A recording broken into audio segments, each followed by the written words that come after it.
That fella is Dale Coolidge.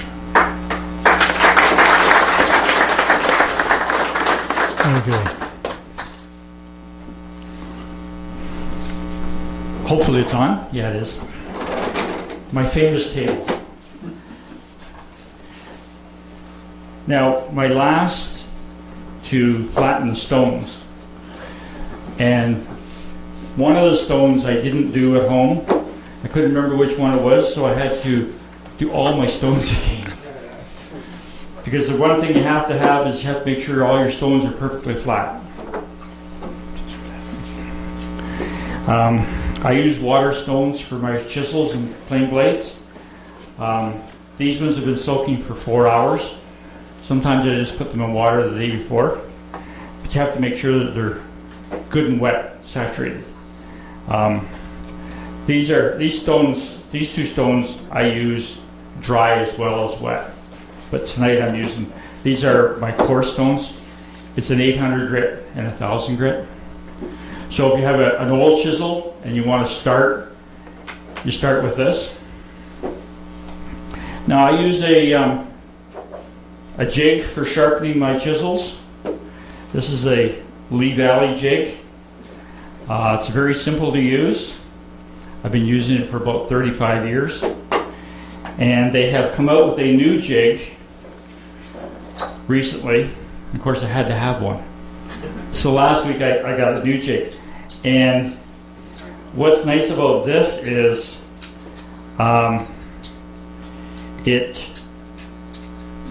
lines up your, if I can figure it out. Oh, there it goes. No, I'm doing something wrong here.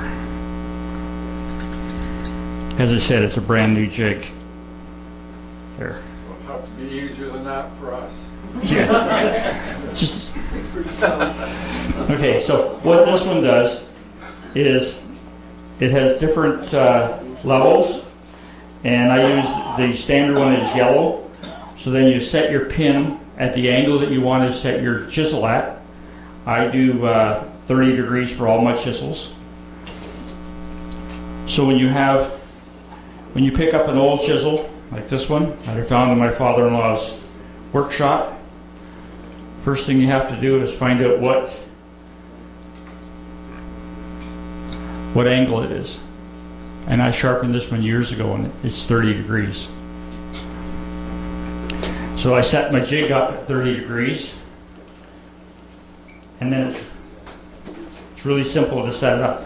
Now, what's more important, almost as important as sharpening your chisels, is to make sure the backs of the chisels are flat.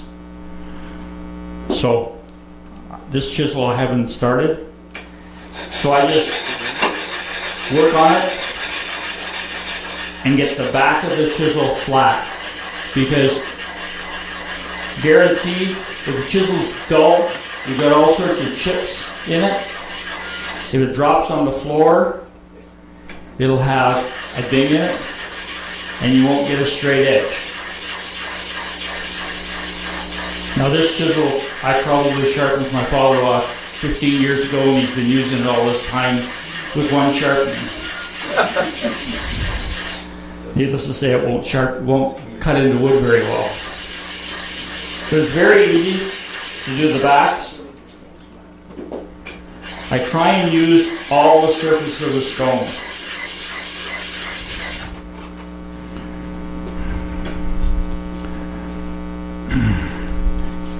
Using water stones, it makes a bit of a mess. That one's going to take a lot of work.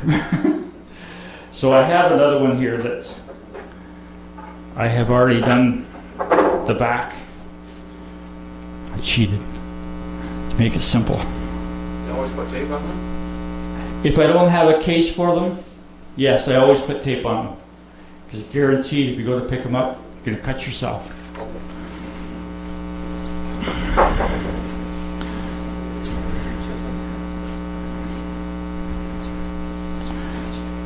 Okay, I don't know if you can get a zoom in on that. The back of this is perfectly flat, but the front is really, really crappy. Okay, It's got some dings in it. I think it's probably got some plaster in it.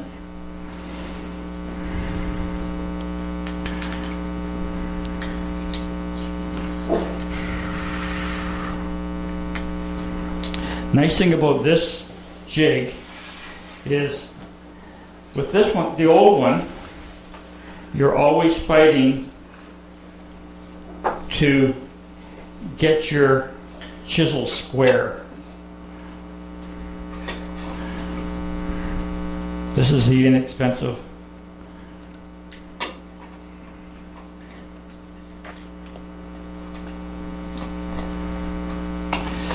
Okay, so this is set up for 30 degrees. You push it in so it's flat.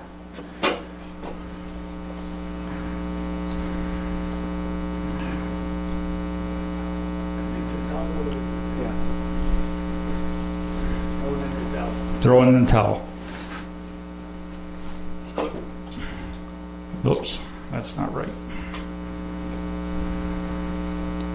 Never goes right when you're people watching you. I never pee in public. Take a deep breath, relax.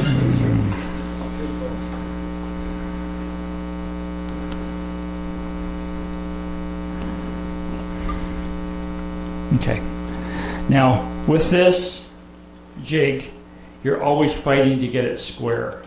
So usually what I do is I'll put a line on the chisel, and then put a square on the chisel, and then scribe a line so that you end up with it square.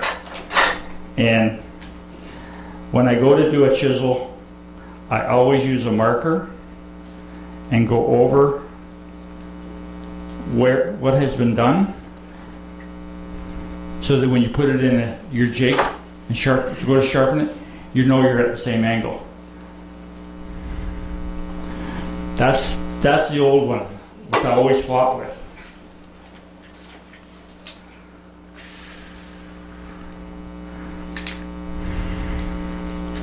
This one here, it's set for the 30 degrees, and it's set for the width of the chisel, which is a 1-inch chisel. And then all you have to do is put the chisel in, and then it's got calipers, and it goes for both sides, and it goes perfectly square. No more farting around trying to make sure it's square. Is that one from Lee Valley? This is from Lee Valley, yeah. This kit here is a deluxe kit. Okay.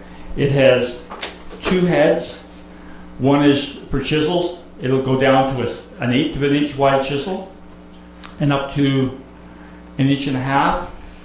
And then it has a second head that's for plane blades. It'll go up to 2¼ inch wide plane blade.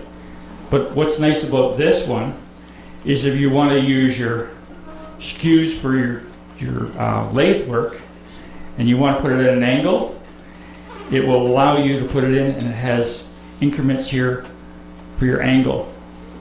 So you can put a chisel in.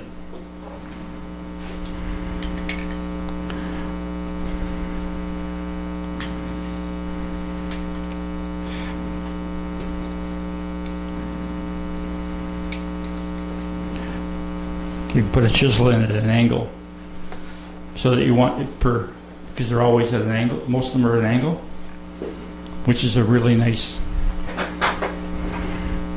Now I set this one up last night or yesterday for a plane blade.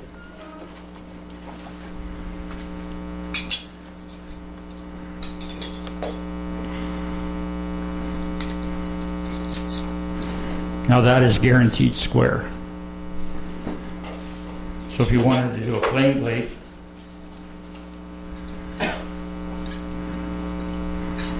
So you have quite an investment in the jigs. well, this one jig is probably $160. I think this one sells for about $55. I've been using this one for about 30 years. All of a sudden, I've discovered the Cadillac. Did you say that you got that comes with that honing kit, a guide set? Yes. Yeah. What did you say that was worth? This is worth $155. Lifetime investment. Yes, I figure I will only buy it once.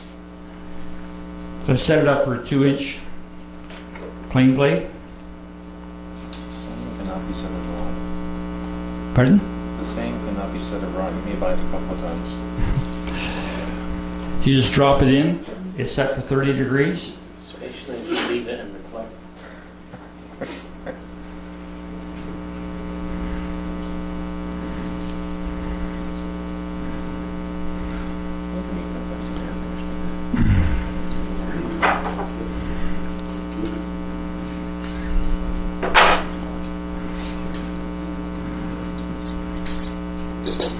And there's your plain blade. It's all set up perfectly square. Okay? Okay, so this one here, I've done the backs. Back is nice and soft, nice and flat and shiny. And I put marker on it. The stones have been sitting and they're really wet. The coarse side first. And it's just a matter of,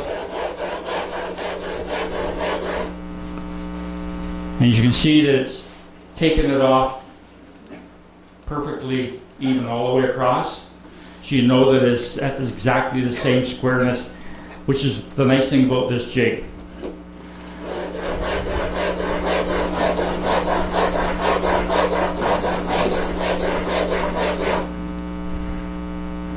And there's, Keep it down close to the table. oh, okay. There. Remove the camera. Okay. So this here is nice and sharp, or nice and shiny, but it's an 800 grit stone, right? So then you can go to your finer stone, the water stone.